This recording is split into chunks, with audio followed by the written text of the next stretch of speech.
Why is everything closing for good? Dollar Tree closing 600 stores this year.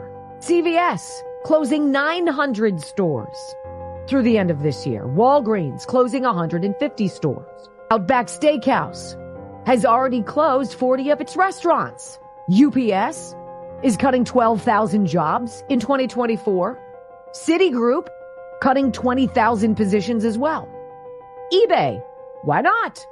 1,000 jobs lost there. Microsoft cutting 1,900 positions. Expedia cutting 1,500.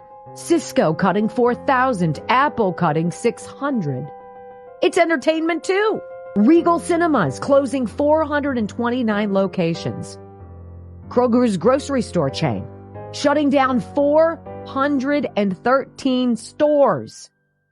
It's not affordable to be in retail anymore. Foot Locker closing 400 stores by 2026. Macy's will close 150 locations by 2026. Walmart, already this year, has closed 6 of its supercenters.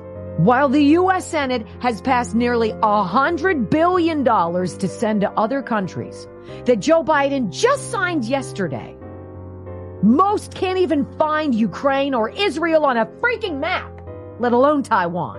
We're paying money that we don't have as our economy goes down the toilet and American jobs die. Of course, we know we're going to ban TikTok so nobody can talk about it freely.